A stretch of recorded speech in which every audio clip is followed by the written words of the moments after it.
एक कुम्हार था। उसका एक लड़का था। एक दिन बाप और बेटे दोनों कुछ काम के लिए शहर जा रहे थे। वे अपने गधे को भी साथ ले जा रहे थे। आगे बाप, बीच में गधा और पीछे बेटा। ऐसे वो लोग चल रहे थे। थोड़ा सा चलते ही एक गांव आ गया।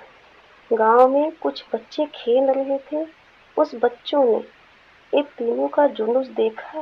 ये देखकर एक लड़का बोला, ये तो कोई मूर्ख लोग ही लग रहे हैं। गधा अकेला जा रहा है और ये दोनों चल रहे हैं। क्यों एक बाप अपने बेटे को इस गधे के ऊपर नहीं बिठाता? कुम्हार इस बच्चे की बात सुनी और उसने अपने बेटे को गधे के ऊपर बैठा दिया और वो लोग आगे चलने लगे। थोड़ा सा चलते ही दूसरा गांव आ गया।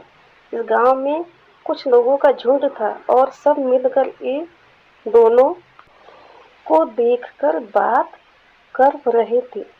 वो लोग बोल रहे थे कि देखो कैसा कलयुग है। बेटा आराम से गधे के ऊपर बैठा है और बाप बेचारा चल रहा है। बेटे ने यह सुना और उसने बाप को गधे के ऊपर बैठा दिया और खुद चलने लगा। इस तरह चलते चलते कुछ देर बाद तीसरा गांव आ गया। इस गांव में कुछ महिलाएं कुएं में से पानी निकालकर पानी भर रही थी। इस बाप बेटे को देखकर ये महिलाएं भी बातें करने लगी।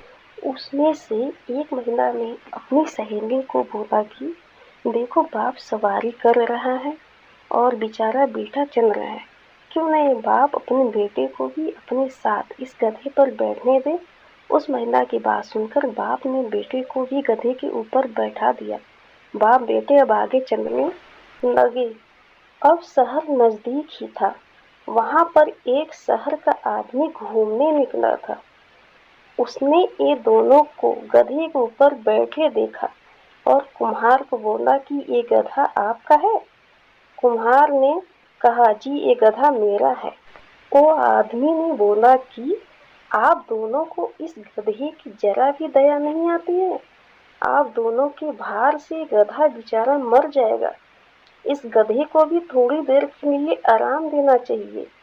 आप दोनों इस गधे को थोड़ी देर के लिए उठा लो। बाप और बेटे में ज्यादा अक्ल नहीं थी और दोनों ने गधे के चार पैर लगड़ी से बांध दिए और उस लगड़ी को अपने कंधे पर रख दिया। गधे को ऐसे लटकते हुए देखकर रास्ते में लोगों की भीड़ जमा हो गई। रास्ते एक नदी आई। नदी के ऊपर पुल था। लोगों की भीड़ से गधा हिलने लगा। गधे के पैर पर जो रस्सी बंधी थी वो टूट गई और गधा नदी में गिर गया। गधा नदी में डूब गया था। बाप ने बेटे को समझाते हुए बोला कि ये सब हमारे साथ लोगों की बुद्धि के हिसाब से चलने के कारण हुआ और हमने अपना गधा गुमा दिया। हमें सुनना सबका चाहिए पर करना सिर्फ वही चाहिए जो हमें ठीक लगे। हमारी जिंदगी में भी ऐसा कई बार होता है कि हम दूसरों की सुनते हैं और फिर बाद में पछताते हैं। इसलिए हमारे लिए बेहतर यही होता है कि हम सबका सुने पर करें सिर्फ वही जो हमें अच्छा लगे। अगर आपको हमारी स्टोरी अच्छी लगी हो तो अपने दोस्तों के साथ भी शेयर कीजिए और कमेंट में ज़रूर बताइए कि कैसी लगी हमारी स्टोरी। Thank you.